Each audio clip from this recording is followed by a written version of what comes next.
the opportunity that we had here was to try as many new things as we possibly could.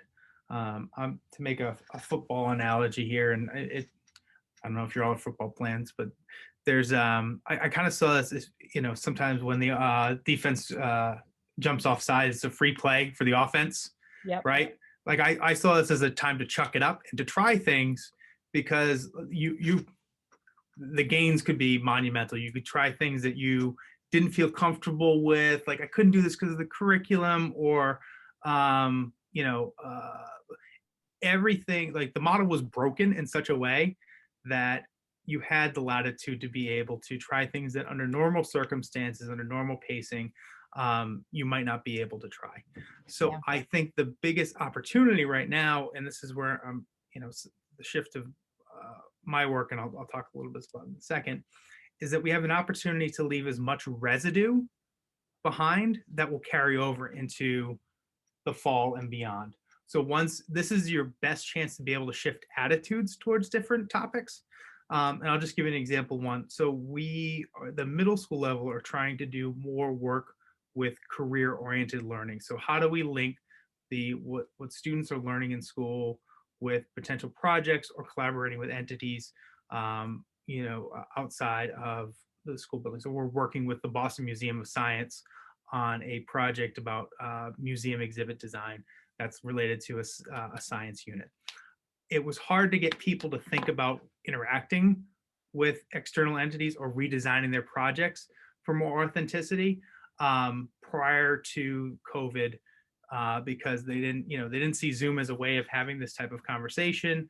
They weren't thinking necessarily as flexible with their project because they had their metaphorical binder. They had what they were doing to them, and I think this kind of answers your question. Their self-perception of their work and their project is they were a competent teacher, right? You take away the stuff that made them have the self-perception that they're a competent teacher, right? They can't do those same things. Now I have that sense of urgency, like we all have that, it's like Dan Pink's drive, which draws upon self-determination. Do I have autonomy, related, and competence? Like that, those are the three factors that people need. So in order to bridge that potential competency gap, there was that learning that I think people willingly engaged in. So my kind of advice for district leaders at this point, and probably come after all of this is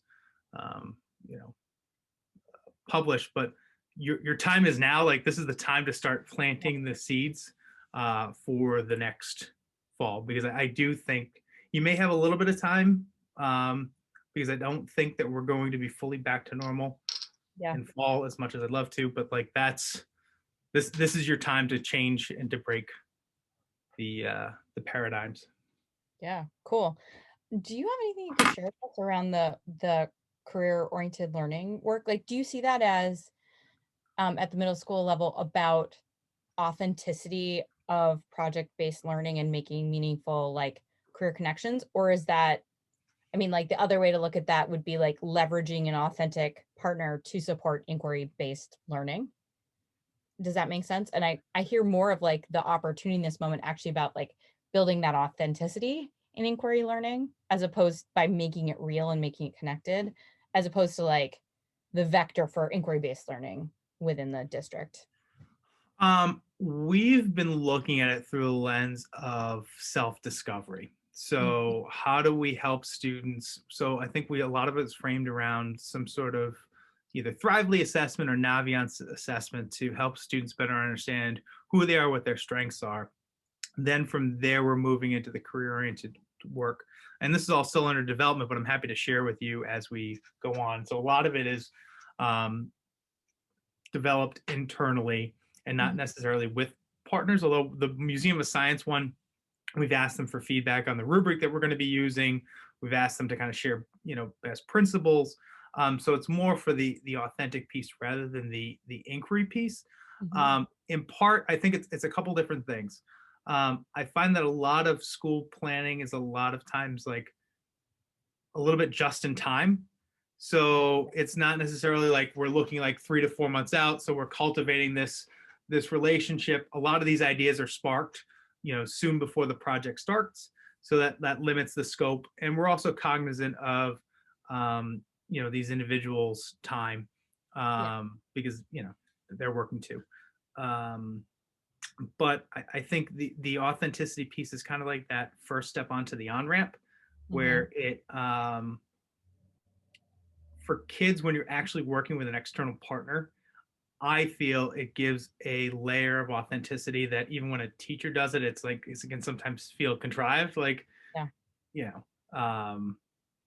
and the other piece that's helping is that we've got a partner. We partner with American Student Assistance, um, and we've been using the NEPRIS platform to connect with industry professionals. So we're not just limited to our community, Mm-hmm.